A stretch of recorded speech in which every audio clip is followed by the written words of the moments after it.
como para continuar hoy con las charlitas de hepatitis, la idea es que conversemos un ratico acerca de la hepatitis C. Hay algunas cosas en común, sobre todo en la parte de tratamiento con respecto a la hepatitis B, sin embargo, hay otras diferencias que las vamos a ver más adelante. Entonces, en generalidades con respecto al virus de la hepatitis B, al virus de la hepatitis C, es un virus pequeño envuelto de cadenas de RNA, cadena positiva, sencillo, que pertenece a la familia de los flaviviridaes y del género Hepacivirus. Y es el único especie, pues su especie es virus de hepatitis C. Los genotipos son 6 y se han encontrado que se distribuyen en forma diferente a nivel mundial.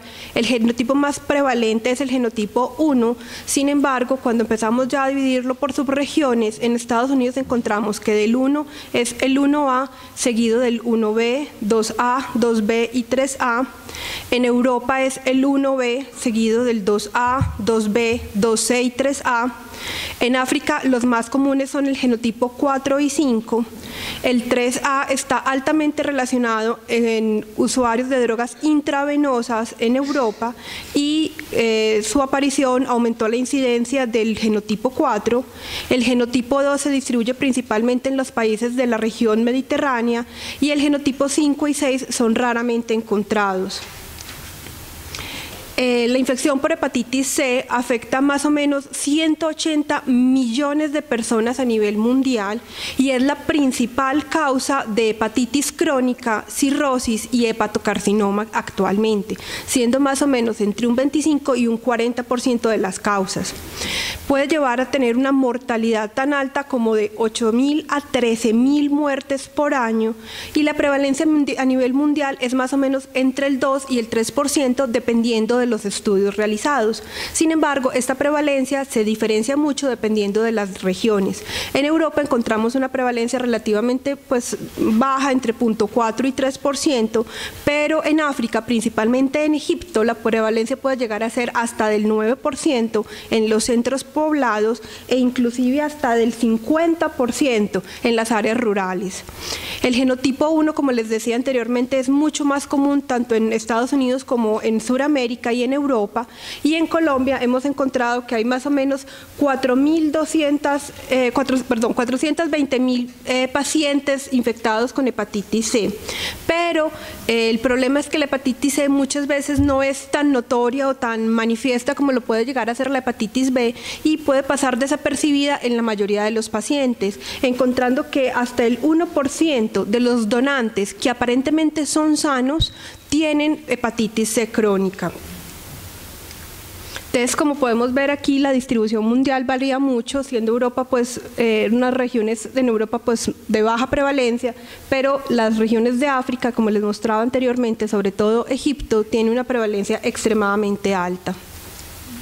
La transmisión principalmente antes de los años 90 era por transfusiones y de esto era principalmente los pacientes hemofílicos que eran politransfundidos y esto se debe a que anteriormente no se les hacía chequeo a los componentes sanguíneos. Más o menos en la década de los 60 la transmisión era del 30%. Cuando esto comenzó a notarse, ellos lo que hicieron fue que disminuyeron el número de donantes comerciales, es decir, anteriormente a la gente le pagaban porque donara sangre y esto había hecho que fuera mucho más propensa la posibilidad de tener hepatitis C.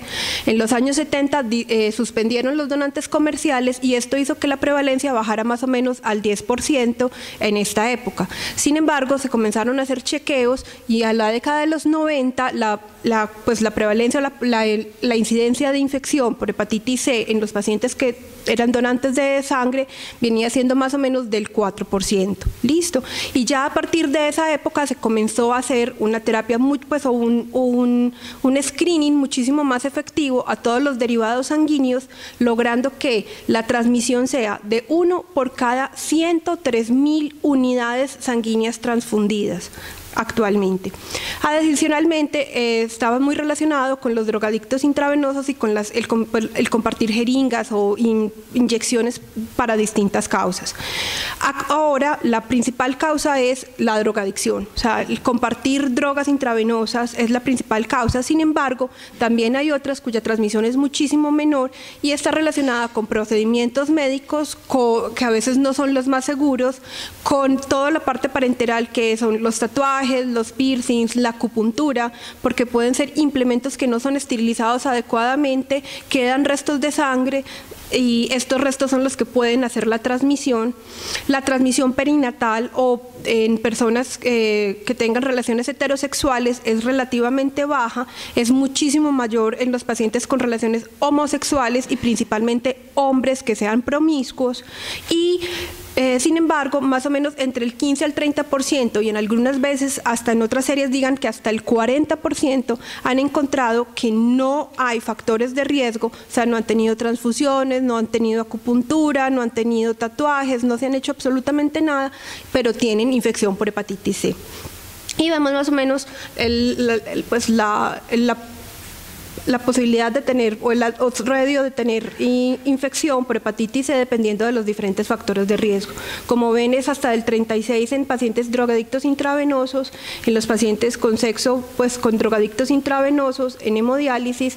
En los trabajadores de la salud varía más o menos hasta un 1.8% la posibilidad de tener contacto pues o infección por hepatitis C, y esto se da más que todo en los médicos que hacen cirugía, y dentro de ellos ahorita vamos a ver un poquito más, es la parte de los cirujanos maxilofaciales, y los pacientes con injuria por punciones con agujas puede ser más o menos hasta del 0.7%.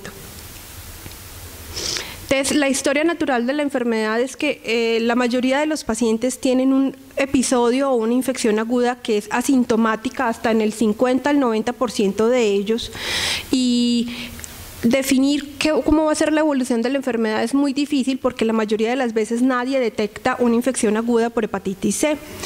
¿Qué es lo que pasa? El organismo tiene su primera infección por hepatitis C, que muchas veces cursa como un cuadro viral, como lo vamos a ver, pero hay una falla en la erradicación de este virus por parte del organismo, y esto depende principalmente de tres cosas.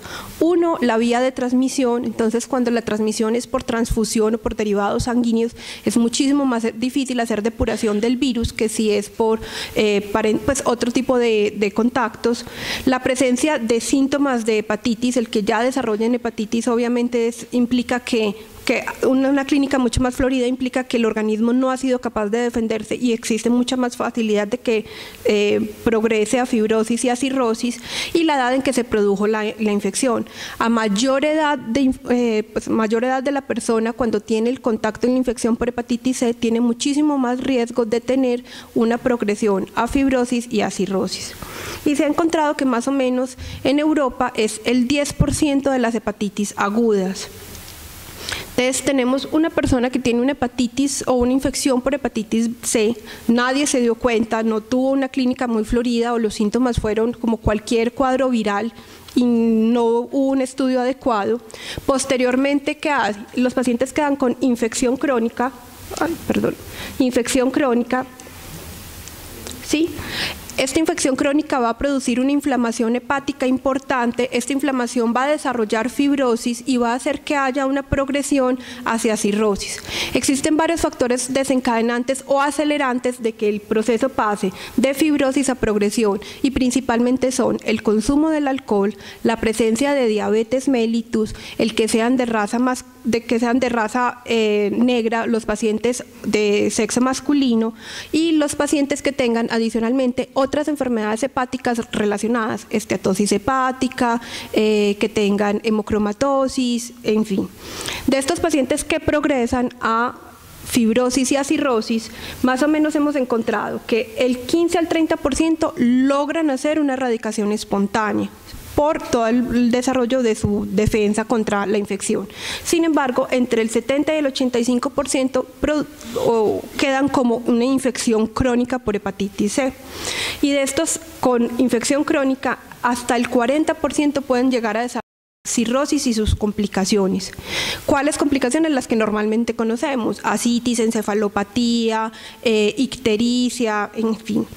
La muerte por las complicaciones se puede dar hasta en el 4% por año de los pacientes, y una vez el paciente comienza a presentar complicaciones asociadas a la cirrosis, se ha encontrado que esto les disminuye la sobrevida hasta el 50%.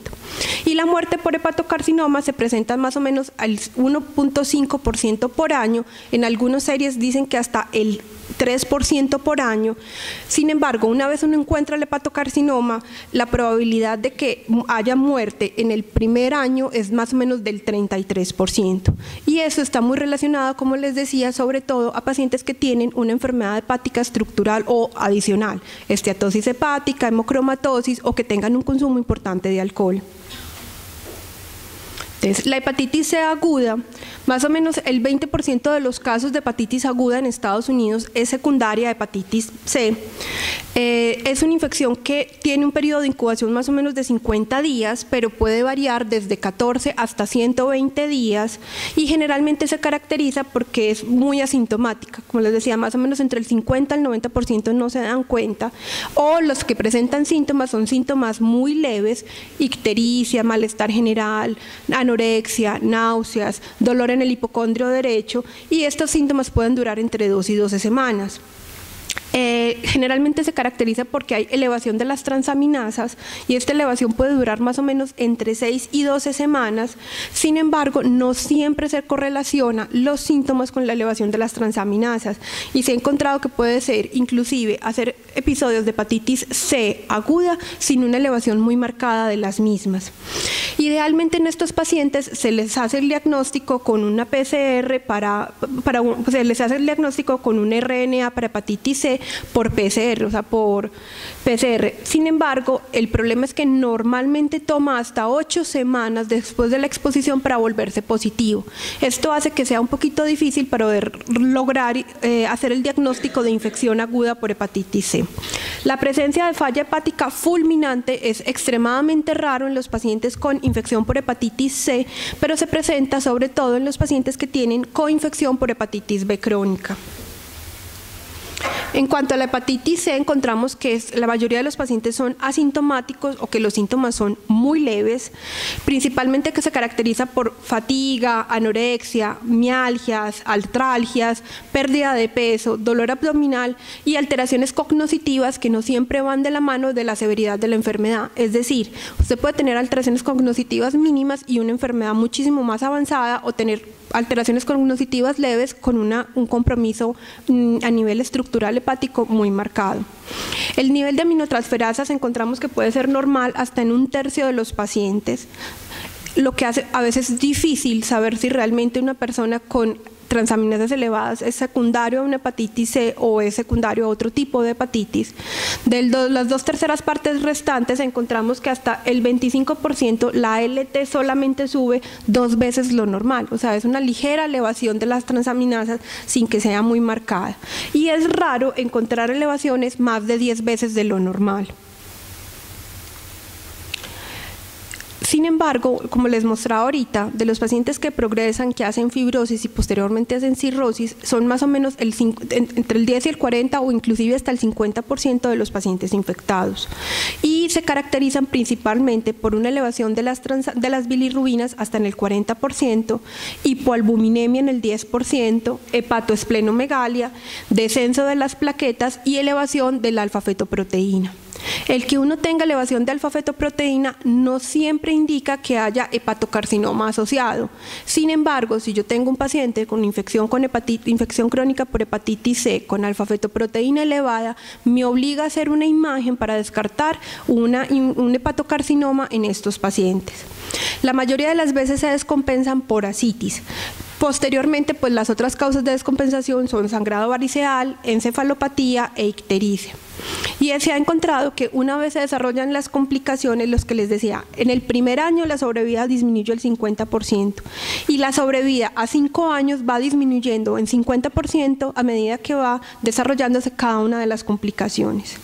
El desarrollo de hepatocarcinoma hemos encontrado que hasta una tercera parte de todos los pacientes con hepatocarcinoma, la causa principal es el virus de hepatitis C y se relaciona más que todo con el genotipo 1B. Sin embargo, ellos dicen que para que haya hepatocarcinoma, ellos obligatoriamente, distinto a los pacientes con hepatitis B, todos los pacientes con hepatitis C tienen que desarrollar cirrosis y después desarrollan hepatocarcinoma. Entonces no están muy claros si realmente la causa del hepatocarcinoma vaya a ser la hepatitis C o sea el desarrollo de la cirrosis la que lleve posteriormente a hepatocarcinoma. De las manifestaciones extrahepáticas encontramos pues múltiples, principalmente las hematológicas, la crioglobulinemia mixta, y que el paciente desarrolle crioglobulinemia implica que es tiene una menor sobrevida a largo plazo, y esto se da principalmente por el desarrollo de complejos inmunes y de trastornos linfoproliferativos, y dentro de ellos es importante tener en cuenta que está muy relacionado la hepatitis C con el linfoma no Hodgkin. Desde el punto de vista renal pueden desarrollar glomerulonefritis membranoproliferativas y llevar al paciente a una falla renal que requiera posteriormente trasplante. En cuanto al tipo de autoinmunidad, pueden desarrollar tiroiditis autoinmunes, toda una gama grande de complejos autoinmunes y de autoanticuerpos. Hay una relación muy marcada entre el síndrome seco o el Sjögren con la hepatitis C. Las alteraciones dermatológicas principalmente es la porfiria cutánea tarda, el líquen plano y la cialoadenitis linfocítica, y tiene una alta prevalencia de desarrollar adicionalmente diabetes mellitus. Existen varios factores dentro de cada uno de nosotros que pueden predecir la progresión a cirrosis, a complicaciones y a hepatocarcinoma. Y dentro de ellas, una de las principales es el TGFB1, que es el factor de crecimiento transformante beta 1, que se asocia con la angiotensina 2, aumentan o producen mayor replicación viral y hacen mayor tasa de fibrosis y de desarrollar cirrosis. Los pacientes que adquieren la infección luego de los 40 a 55 años, como les decía anteriormente, tienen muchísima mayor probabilidad de desarrollar tanto cirrosis como sus complicaciones. El ser hombre es un factor que acelera la progresión, pero los niños tienen una menor tasa de progresión a hepatitis C, a cirrosis y a sus complicaciones. En cuanto a la ubicación geográfica, se ha encontrado que son las personas que viven en Japón y en general en todo lo que es Asia, desarrollan muchísimo más rápido y en mayor tasa de cirrosis, complicaciones y hepatocarcinoma si se compara con las personas que viven en los Estados Unidos. La respuesta inmune celular del huésped es muy importante, entonces no es lo mismo tener una persona con una inmunidad normal a personas con inmunidades alteradas y principalmente relacionadas con problemas con el HLA que pueden desarrollar más fácil progresión. El consumo de café es un factor protector para el desarrollo de fibrosis, cirrosis y complicaciones. Los hallazgos en la biopsia hepática, entre menor inflamación y menor fibrosis haya, obviamente es muchísimo menor la posibilidad de que progresen. Distinto a un paciente en que ya cuando yo le hago la biopsia ya tiene fibrosis, ya tiene puentes, como lo vamos a ver ahorita, estos pacientes es muchísimo más rápido la posibilidad de que progresen. La infección por VIH concomitante con la infección por hepatitis C aumenta la progresión. Todos los pacientes en cuya causa sea la transmisión por transfusión, el inóculo es mayor y la posibilidad de desarrollar más fibrosis es mayor. Los pacientes con obesidad, esteatosis hepática, resistencia a la insulina, hemocromatosis, depósito de hierro marcado a nivel hepático tienen mayor riesgo. Los afroamericanos, el uso de marihuana produce una estimulación endógena de los receptores de cannabinoides hepáticos y esto acelera la tasa de fibrosis y acelera la progresión. Y el consumo de alcohol no solamente aumenta la replicación viral, sino que altera también mucho la parte estructural y ayuda a que la injuria hepática sea más acelerada. En cuanto al diagnóstico, se ha estipulado, se ha clasificado a los pacientes como dependiendo de ciertos grupos para poder definir el factor de riesgo de transmisión y definir si se les hace o no un screening para hepatitis C. Dentro del grupo médico se encuentran todos los pacientes que han requerido transfusiones sanguíneas, los pacientes en hemodiálisis, los pacientes que han recibido procedimientos médicos o que tengan una elevación de las transaminasas en cuya causa no sea explicada por que ya tienen antecedentes de cirrosis o un consumo de alcohol importante. Los pacientes con exposición a sangre de otras personas, sea por tatuajes, piercing y acupuntura, o los pacientes con antecedentes personales de drogadicción, haber estado en la cárcel, la actividad sexual y, como les decía anteriormente, sobre todo la actividad sexual homosexual en hombres promiscuos. Entonces ellos clasifican 3 grupos. El grupo de alto riesgo para hepatitis C, principalmente es el abuso de drogas intravenosas y se ha encontrado que esta es la causa de transmisión en el 60% de los pacientes que actualmente tienen hepatitis C en Estados Unidos. Los pacientes con hemofilia que hayan sido tratados con compuestos sanguíneos antes del 87, acuérdense que no se hacía screening para hepatitis C en las bolsas o en los hemoderivados, y se ha encontrado que sobre todo ellos hicieron todos los procesos de revisar la sangre, pero se demoraron mucho con los factores específicos de la coagulación. Solamente hasta el 1985 comenzaron a revisar todos los factores o los derivados sanguíneos que fueran concentrados de factor 8, y en el 87 empezaron a revisar los factores con concentrados sanguíneos de factor 9. Esto hizo que los pacientes que recibieran antes del 87 hemoderivados o factores de coagulación específicos tengan más riesgo de tener infección por hepatitis C. Y los pacientes infectados con VIH, como lo veíamos ahora, más o menos el 25% de los infectados con hepatitis C tienen infección concomitante con VIH. Y estos pacientes tienen un muchísimo más riesgo de desarrollar cirrosis. ¿Por qué? Porque como hay una alteración en la inmunidad y en toda la parte de defensa del huésped, ellos más o menos desarrollan o tienen una falla en desarrollar los anticuerpos contra la hepatitis C en el 6%, e idealmente ellos no se deben hacer solamente diagnóstico con el antihepatitis C, sino que se les debe realizar la carga viral para el RNA. Y sobre todo en los pacientes que yo tenga con VIH, que tenga una alteración en la función hepática y que no sea explicado ni por el VIH ni por ninguna infección por oportunista, idealmente en estos pacientes siempre se les debe buscar hepatitis C. Los de riesgo intermedio para hepatitis C son los pacientes que fueron receptores de productos sanguíneos antes de 1992, en donde acuérdense que a pesar de que ya estaban haciendo un screening mucho más específico para hepatitis C, todavía habían muchos donantes que no aclaraban sus antecedentes o sus datos. Sin embargo, en ellos se encontró que el riesgo de infección es hasta el 7%, y se da principalmente porque yo tengo una infección en este momento, por ejemplo, por hepatitis C, estoy en una etapa en la que todavía no he desarrollado anticuerpos y dono sangre. Cuando ellos revisaban la sangre solamente hacían antihepatitis C.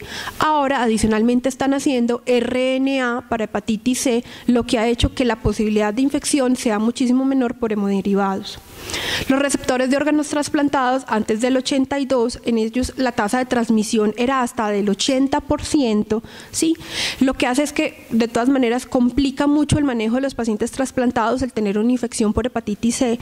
¿Por qué? Porque altera el uso de los inmunomoduladores o inmunosupresores como el tacrolimus o la ciclosporina, pueden aumentar el riesgo de falla renal, de rechazo del injerto.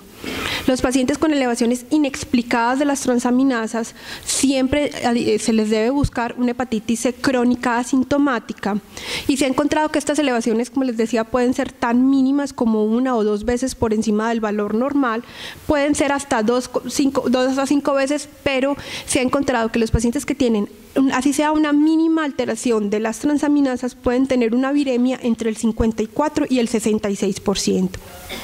Y los hijos de madres infectadas, la idea es que se haga el screening con antihepatitis C más o menos a los 12 meses de nacido, cuando ya la inmunidad que ha sido transmitida de la madre al feto haya terminado. Sin embargo, si yo tengo un recién nacido que tiene alguna alteración hepática o alguna alteración en la función hepática como tal, o una imagen que nos muestra alteraciones, la idea es que estos pacientes se debe hacer screening es con RNA para hepatitis C por PCR. Y idealmente se debe hacer al segundo mes de haber nacido. Y los pacientes en bajo riesgo de hepatitis C son principalmente las personas con relaciones sexuales múltiples o con compañeros infectados. Se ha encontrado que los pacientes con hepatitis C aguda, el 15 a 20% tienen una exposición sexual clara. Las 2/3 partes de estas personas saben o se ha encontrado que tienen compañeros que tienen un antihepatitis C positivo, y un tercio restante reportaron haber tenido más de 2 compañeros en los últimos 6 meses previos a la enfermedad. Y los trabajadores de la salud expuestos a hepatitis C por punciones o por agujas, como les decía, la prevalencia puede ser más o menos entre un 1 y 2%, siendo muchísimo más alta, hasta del 9% en cirujanos orales o cirujanos maxilares, si los comparamos con dentistas generales, pues, o con odontólogos, en donde la transmisión viene siendo hasta del 0.9%. Y se ha reportado contacto por salpicaduras conjuntivales, pero no se ha encontrado una prevalencia o no se han hecho estudios adecuados para definir la prevalencia de transmisión por esta vía. Entonces, el diagnóstico principalmente se hace con una historia clínica clara, como les mostraba, todos los antecedentes de transfusiones, de procedimientos quirúrgicos, tatuajes, piercings, el contacto con drogas intravenosas, la manipulación de agujas. Posteriormente se les hace toda la prueba de función hepática completa para poder aclarar el estadio en que ellos se encuentran. Acuérdense que la mayoría de las veces cuando ya encontramos al paciente con hepatitis C es un paciente que tiene cirrosis, entonces hay que realizar pruebas de función hepática completa, idealmente hacerles una ecografía de abdomen y mirar en qué estado de cirrosis o qué tan avanzadas están las complicaciones, realizar obviamente endoscopia digestiva superior si quiero descartar varices esofágicas, o Doppler de la porta si quiero definir si hay hipertensión portal o no. Posteriormente hacerle anticuerpos antihepatitis C, el RNA para hepatitis C, y ya vamos a ver qué pasa si son positivos. Y si son positivos, idealmente en todos estos pacientes hay que hacerles el genotipo y el subtipo para hepatitis C, porque de esto va a depender el tratamiento, la duración del tratamiento, y vamos a poder evaluar la respuesta virológica sostenida. Realizar biopsia hepática y definir si tienen o no polimorfismos para la interleuquina 28B. Los pacientes que tienen polimorfismo para la interleuquina 28B tienen muchísimo más riesgo de hacer una progresión mucho más rápida a hepatitis, pues de la hepatitis C a cirrosis y sus complicaciones. Entonces, tengo una persona que tiene un contacto, una exposición o cualquiera de los antecedentes personales que habíamos enumerado, se le hace antihepatitis C. Si esta antihepatitis C es negativo, pues uno puede considerar que los pacientes no tienen infección, excepto en qué tipo de pacientes: pacientes inmunosuprimidos, pacientes que tengan una infección aguda o pacientes que estén en hemodiálisis. En estos pacientes obliga a iniciar el tratamiento. Y dentro de las contraindicaciones relativas encontramos un paciente con una cirrosis descompensada, es el paciente que esté hipoalbuminémico pero con menos de 3,4 de albúmina, que tenga encefalopatía o ascitis, que tenga un INR prolongado, que tenga una bilirrubina total elevada o que tengan unas plaquetas por debajo de 75.000, se le debe hacer compensación de la cirrosis antes del tratamiento. Pacientes con enfermedad coronaria significativa, pacientes que idealmente deben recibir manejo de su enfermedad coronaria antes de iniciar el tratamiento. Los pacientes que tengan enfermedad tiroidea no tratada, como habíamos visto ahorita, el interferón puede producir hipo o hipertiroidismo o generar también tiroiditis autoinmune. Y que tengan los pacientes, los hombres con una hemoglobina menor de 13 o las mujeres con hemoglobina menor de 12, idealmente deben recibir terapia transfusional o inclusive eritropoyetina antes de comenzar el manejo. Los pacientes con menos de 1.500 neutrófilos, que tengan una creatinina por encima de 1,5 o que tengan menos de 90.000 plaquetas. La base del interferón la base del tratamiento son dos: el interferón y la ribavirina. Existen dos tipos de interferón pegilado, el alfa 2A y el alfa 2B. ¿Cuál escoger en cuál paciente? No hay estudios que digan que el 2A o el 2B es mejor en uno o en otro tipo de pacientes. La verdad viene siendo por disponibilidad de medicamento. Si vamos a utilizar el 2A, la idea es que la dosis es de 180 microgramos semanales subcutáneos, pero si se va a utilizar el 2B, la dosis es de 1.5 microgramos por kilo semanal subcutáneo. Adicionalmente, estos pacientes todos deben recibir ribavirina y la ribavirina se debe dar dependiendo principalmente del peso. Sin embargo, pacientes que estén obesos, con diabetes o con esteatosis hepática, la dosis debe ser mucho más vigilada y mucho más controlada porque tienen mayor riesgo de desarrollar toxicidad a nivel renal. Se ha encontrado que la duración es de 48 semanas para lo que les decía, para el genotipo 1 principalmente y para el genotipo 4, y la tasa de respuesta virológica sostenida, es decir, la mejoría con el tratamiento, puede llegar a ser entre 45 y 50% en los pacientes con el genotipo 1. Sin embargo, genotipo 2 y 3 tienen una tasa o una respuesta virológica muchísimo mayor y en ellos la dosis es muy similar, a excepción de la ribavirina que son solamente 800 miligramos por día. ¿Cómo se hace la monitoría en el tratamiento? Entonces, como habíamos hablado, el efecto secundario principal son síntomas similares a un resfriado y estos síntomas pueden durar entre 4 a 6 semanas. Generalmente se presentan en el 5% de los pacientes y realmente las medidas de manejo son solamente pues darle acetaminofén para control de los síntomas. Los otros efectos secundarios son fatiga, alteraciones del estado de ánimo, intranquilidad, reacciones en la piel y estos deben ser vigilados o siempre preguntarle al paciente que yo esté dándole tratamiento con interferón y con ribavirina. Ellos se deben citar a la semana 2, a la semana 4 y luego cada 4 a 8 semanas e interrogarlo por la presencia de efectos secundarios. Monitorizar siempre la TSH y la T4 libre y como les decía es teratogénico, o sea, tienen que estar obligatoriamente en anticoncepción. Los efectos severos, mucho más raros, se presentan entre el 1 y el 5% de los pacientes, principalmente infecciones bacterianas y reacciones autoinmunes.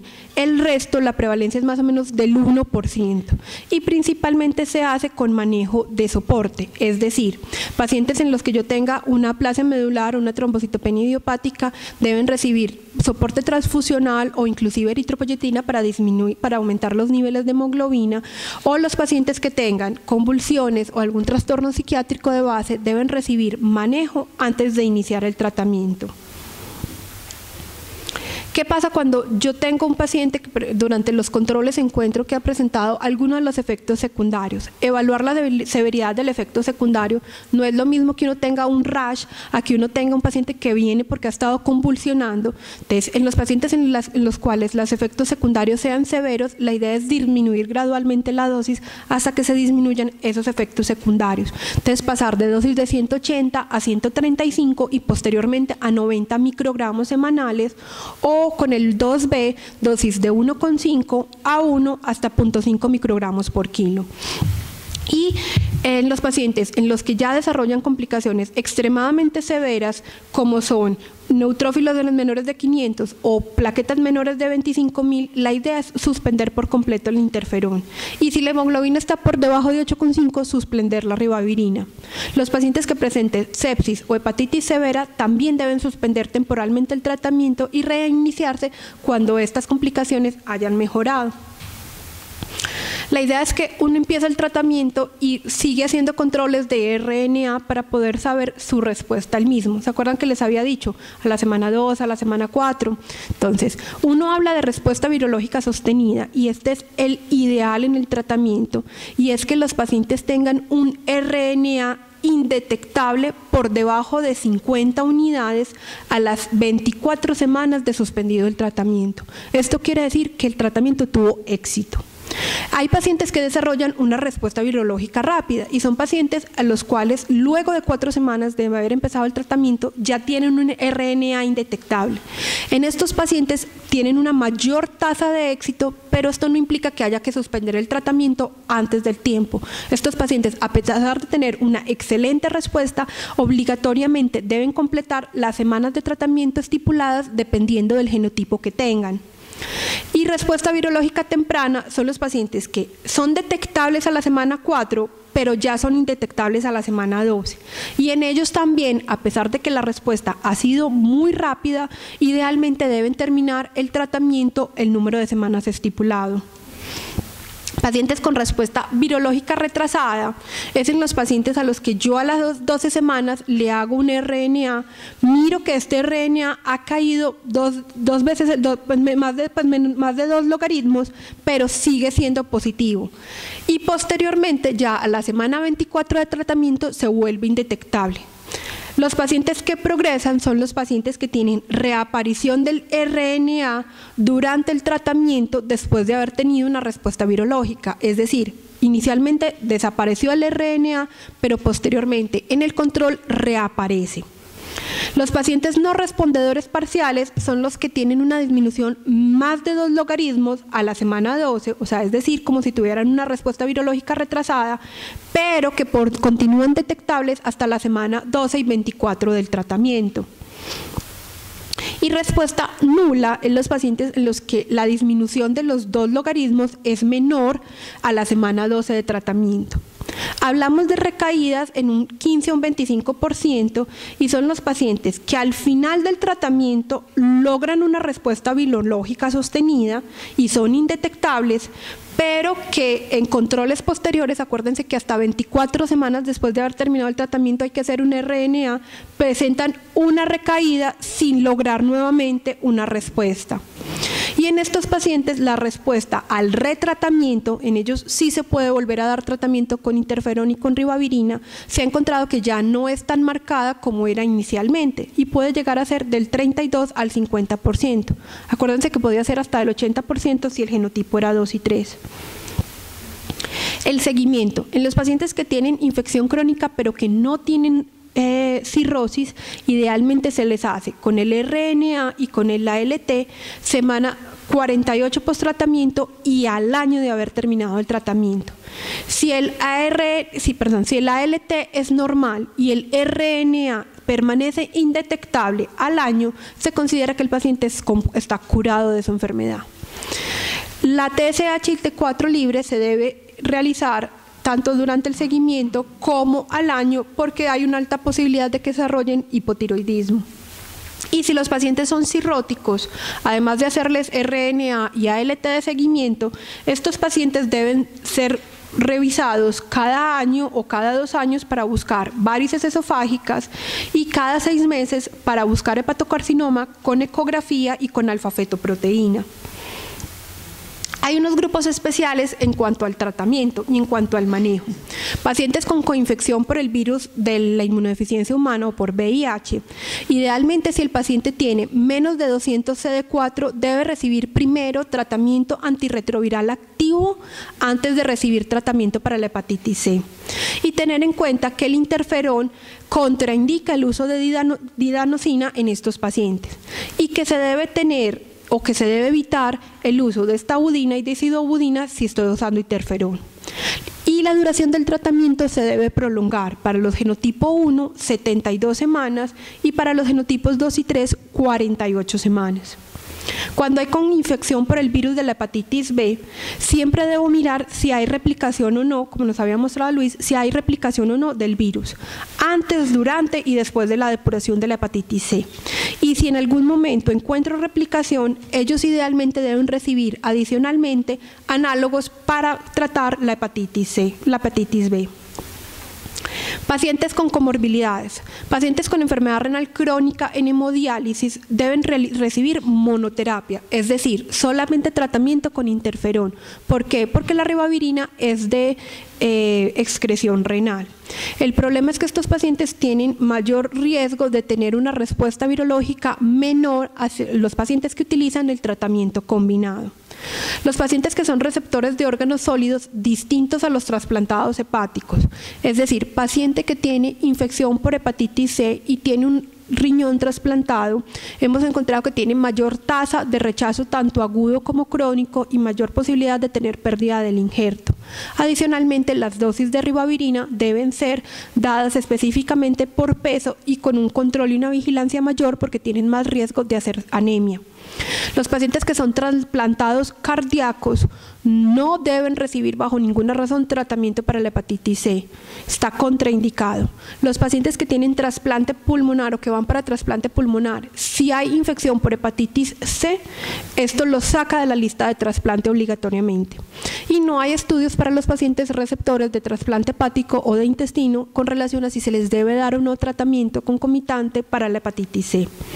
El abuso de alcohol, acuérdense que les había dicho, los pacientes que toman y que tienen hepatitis C tienen una mayor tasa de replicación viral e idealmente estos pacientes deben estar en un programa en el cual hayan suspendido el consumo de alcohol idealmente antes de iniciarles el tratamiento. Los pacientes que abusan de drogas o los drogadictos intravenosos no empiezan tratamiento de la hepatitis C hasta que uno no esté seguro de que llevan de 6 a 12 meses de tratamiento, tanto de suspensión como de sustitución de las drogas. Y en cuanto a las hemoglobinopatías, se ha encontrado que la más asociada con los pacientes con hepatitis C es la talasemia mayor. Estos pacientes tienen muchísimo más riesgo de hacer sangrados, de hacer anemias relacionadas con el tratamiento y sobre todo de hacer sobrecargas de hierro. La idea es que estos pacientes se manejan con terapia transfusional y con quelantes de hierro para disminuir las complicaciones. Las indicaciones de trasplante hepático. Como les había mostrado al principio, la hepatitis C es una enfermedad hepática crónica terminal en la mayoría de los casos y la mayoría de los pacientes que requieren en el mundo occidental trasplante es por virus de hepatitis C. Entonces, la idea es que estos pacientes deben recibir terapia antiviral en los pacientes que yo tenga una función hepática conservada y que el trasplante vaya a ser por hepatocarcinoma, o recibir terapia antiviral siempre y cuando tenga un estadiaje en la clasificación de Child de B y que tengan una buena factores predictores para una buena respuesta al tratamiento. Y nunca dar terapia a los pacientes que tengan un Child C por el alto riesgo de desarrollar complicaciones que amenacen su vida y que los pacientes no logren llegar al trasplante. Sin embargo, la recurrencia de infección en el injerto nuevo, es decir, nuevamente de infección por hepatitis C en el hígado trasplantado, es casi que del 100%. Entonces, lo que uno tiene que hacer es, obviamente siempre, después de que los trasplantan, hacer y buscar RNA en el paciente trasplantado para definir si nuevamente requieren inicio de tratamiento con interferón y con ribavirina. Prevenir o tratar de lograr que ese tratamiento logre una respuesta virológica sostenida antes de llevarlos al trasplante y siempre una vez encuentre que ya en el hígado trasplantado hay una hepatitis crónica histológica, darles tratamiento. Bueno, y el cash de hoy es hepatitis, para que tengan en cuenta. Gracias.